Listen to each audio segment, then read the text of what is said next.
Jaipur power scam కు DPR తయారు కాలే. జైపూర్ పవర్ స్కామ్ కు రాష్ట్ర ప్రభుత్వ కేబినెట్ ఆమోదించలేదు. జైపూర్ పవర్ ప్లాంట్ కు పీపీఏ లేదు. పీపీఏ అంటే ఎవరి కరెంటు కొంటారు, ప్లాంట్ కట్టే ముందే పీపీఏ చేసుకుంటారు, పవర్ పర్చేజ్ అగ్రిమెంట్. డిపిఆర్ లేదు, రాష్ట్ర ప్రభుత్వ ఆమోదం లేదు, పవర్ పర్చేజ్ అగ్రిమెంట్ లేదు.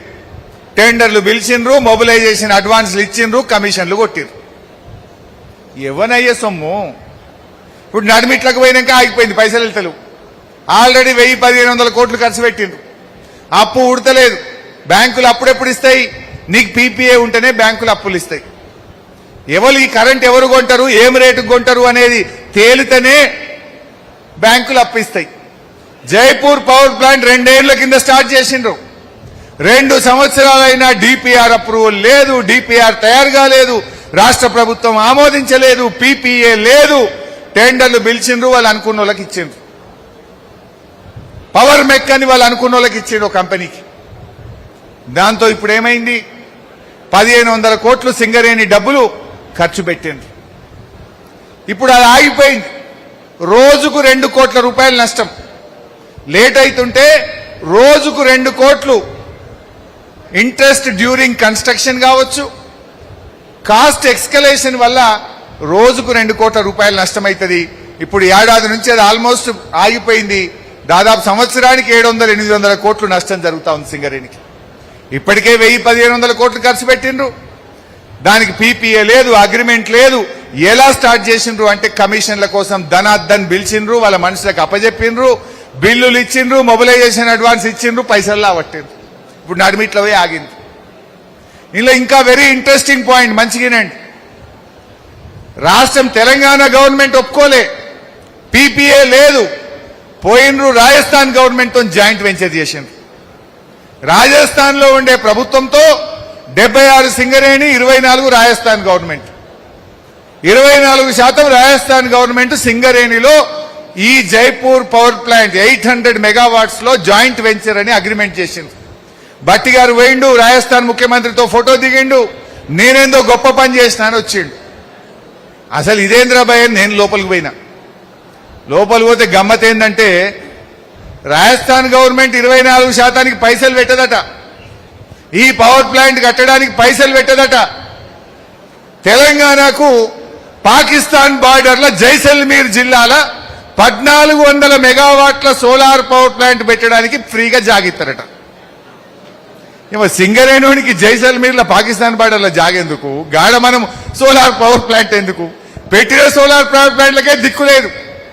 నువ్వు పెట్టిన 67, నువ్వు పెట్టిన 107 మెగావాట్లు 1000 కోట్లు నీళ్ళ వార వచ్చినావు, దానికే దిక్కు లేదురా అంటే పాకిస్తాన్ బార్డర్ల జైసల్మీర్లో 1400 మెగావాట్ల సోలార్ పవర్ ప్లాంట్ పెడతాం, దానికి ఫ్రీగా జాగియాలని రాజస్థాన్ గవర్నమెంట్ తో అగ్రిమెంట్ చేసుకొని వచ్చింది. 76-24 అంటే నేనేమనుకుంటా, అరే పైసలు వెళ్తలేవో, రాజస్థాన్ గవర్నమెంట్ పీపీఏ చేస్తుందేమో, ఈ కరెంటు రాజస్థాన్ గవర్నమెంట్ కొంటదేమో, ఆ 24% పెట్టుబడి రాజస్థాన్ గవర్నమెంట్ పెడుతుందని మనం అనుకుంటాం. రాజస్థాన్ గవర్నమెంట్ కరెంటు కొంటా అని అగ్రిమెంట్ చేయలే, రాజస్థాన్ గవర్నమెంట్ 24% పెట్టుబడి పెడతా అని చెప్పలే. కానీ పాకిస్తాన్ బార్డర్ల ఎడారిలా ఎవడు అడిగి పోను కూడా, వాడు ఎప్పుడు బాంబు పడుతుందో, ఎప్పుడు మిసైల్ పడుతుందో, ఎప్పుడు గన్ను వెళ్తుందో తెలియదు. అటాంకలు ఎవడు పోడు. కానీ మన భట్టి గారికి, మన సింగరేణికి మాత్రం గాడ జాగ కావాలన్నట. ఎందుకు? మళ్ళా 1400 మెగావాట్ల సోలార్ పవర్ ప్లాంట్ పెట్టాలి, కమిషన్ కొట్టాలి. సింగరేణి ఏమన్నా కానీ ఎటను వీకని ఆ కరెంట్ ఎవడు కొంటాడు? పెట్టిన దానికే దిక్కు లేదు. 107కు 67కు వీళ్ళట పాకిస్తాన్ బార్డర్లో పవర్ ప్లాంట్ పెట్టామని జాయింట్ వెంచర్ చేసుకొని వచ్చింది. ఇది దీని కథ. నేను అడుగుతున్నా భట్టి గారు, నేను చెప్పేది తప్పైతే నువ్వు ఆన్సర్ చేయి.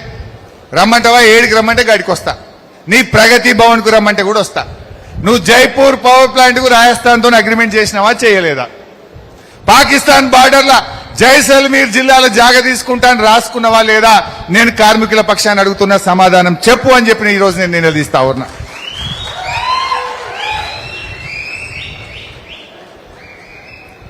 ఇక ఇంకో విషయం, అసలు ఉన్న పవర్ ప్లాంటే చక్కగా నడుపుతలేరు వీళ్ళు. అప్పుడు 2x600 1200 మెగావాట్ల పవర్ ప్లాంటు మన జైపూర్కు, మన సింగరేణికి జైపూర్లో ఉన్నది. అది బీఆర్ఎస్ టైంలో 2017-18 9,575 మిలియన్ యూనిట్లు ఉత్పత్తి చేసి భారతదేశంలోనే బ్రహ్మాండంగా పనిచేసే పవర్ ప్లాంట్ గా దేశంలో 5వ ర్యాంక్ వచ్చింది ఆ రోజు. ఇప్పుడు కాంగ్రెస్ వచ్చినాక 2025-26 9,575కి వెళ్ళి దాని విద్యుత్ ఉత్పత్తి 7,578కి తగ్గి 5వ స్థానం నుంచి 65వ స్థానానికి పడిపోయింది. ఉన్నది చక్కగా నడిపే తెలివి లేదు కానీ ఇక కొత్తది పెడతామంటారు. ఉన్నదాని పరిస్థితి ఏమైంది? నాడు బీఆర్ఎస్ ఉంటే దేశంలో 5వ ర్యాంకు, నేడు దాని విద్యుత్ ఉత్పత్తి 2,000 మెగావాట్లు 2,000 మిలియన్ యూనిట్లు తగ్గి 65వ స్థానానికి పోయింది. అంటే ఇవాళ సింగరేణిని ఎట్లా నడుపుతున్నారు? ఉన్న ప్లాంట్ని కూడా ఫుల్ స్కేల్ నడుపుతలేరు. 2,000 మిలియన్ యూనిట్లు తగ్గు అంటే ఎంత నష్టం జరుగుతుందో సింగరేణికి ఒక్కసారి ఆలోచించండి. ఇది దాని పరిస్థితి. ఇక్కడ ఇంకో విషయం కూడా చెప్పాలి. మరి ఈ పవర్ ప్లాంట్ దేనికోసం పెడుతున్నారు? తెలంగాణ గవర్నమెంట్ పీపీఏ చేసుకోలే, రాజస్థాన్ పీపీఏ చేసుకోలే. మీరు పెట్టిన సోలార్ పవర్ ఎవడు కొనకపోతే మూలకు పడ్డది 1000 కోట్లు ఖరాబ్ అయినాయి. ఇప్పుడు వీళ్ళు పెట్టే ఈ 2x800 మెగావాట్స్ దాదాపు 10,000 కోట్ల రూపాయలు కావాలి. ఇప్పుడు ఆల్రెడీ 1,500 2,000 ఖర్చు పెట్టిండ్రు. అది ముంగడి ఓ రాదు, వెనుకకు రారాదు. అందుకే ఇక్కడ మీకు ఇంకా ఇంపార్టెంట్ ముంగడి చెప్తా గానీ, ఆనాటి బీఆర్ఎస్ హయాంలో ఫిక్స్డ్ డిపాజిట్లతో ఉన్న సింగరేణి ఇలా అప్పుల్లోకి పోయి ఓడి మీదకు పోయింది. ఎందుకు పోయింది ఓడికి? అవసరం లేకుండా 1000 మెగావాట్లు సోలార్ పవర్ ప్లాంట్కి పెట్టింది. దీనికి పీపీఏ దిక్కు లేకుండా 1,000-1,500 కోట్లు జైపూర్ పవర్ ప్లాంట్ మీద ఖర్చు పెట్టింది. బామ్మర్ది సృజన్ రెడ్డికి బడా బడా కాంట్రాక్టర్లకు ఓబీ టెండర్లు ఇచ్చి అందులో 500-600 కోట్ల రూపాయలు లూటీ చేస్తుంది. ఇట్లా చేసినాక మరి సింగరేణి ఉంటుందా?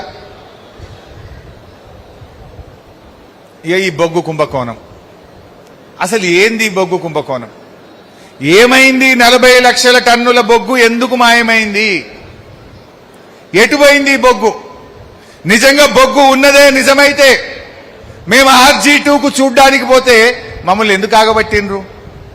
భూపాలపల్లి ఓబీ దగ్గరికి మేము పోతుంటే మమ్మల్ని ఎందుకు ఆగబట్టిండ్రు? అంటే బొగ్గు లేదు అక్కడ.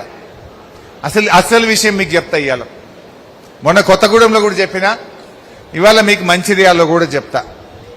ఏం జరిగింది? గొప్పలకు పోయి సింగరేణిని ఆగం చేసింది. అంటే బొగ్గు ఉత్పత్తే కాలే. బొగ్గు ఉత్పత్తి చేయకుండానే బొగ్గు దవ్వినట్టు, దాని మీద లాభాలు వచ్చినట్టు, ఆ లాభాల మీద ఇన్కమ్ ట్యాక్స్ కట్టుడు, ఆ లాభాల మీద రాష్ట్ర కేంద్ర ప్రభుత్వాలకు డివిడెండ్లు ఇచ్చుడు, ఆ లాభాల మీద కోల్ సెస్ కట్టుడు, ఆ లాభాల మీద డిఎంఎఫ్టీ కట్టుడు, ఆ లాభాల మీద రేవంత్ రెడ్డి ఫుట్బాల్ ఆడుకోవడానికి సిఎస్ఆర్ పైసలు కూడా ఇచ్చుడు. ఎవ్వనయ్య సొమ్ము? తవ్వని బొగ్గుకి ఎవడన్నా ఇన్కమ్ ట్యాక్స్ కడతాడా? లాని లాభాలకు ఎవడన్నా డివిడెండ్లు ఇస్తాడా? అది కొంప ముంచింది ఇవాళ. అందుకే దాస్తున్నారు. అది పెద్దగా చేయి బాబు. ఎస్, ఇది ఒకసారి చూడండి. నేను దీన్ని చెప్పే ముందు కింద ఏపీఏ అని ఉంది. అదేంది? అడ్రియాల్ లాంగ్ వాల్ ప్రాజెక్ట్ తెలుసా? విన్నరా? అడ్రియాల్ లాంగ్ వాల్ ప్రాజెక్ట్ తెలుసా? అది మూతపడి ఎన్ని రోజులు అయింది?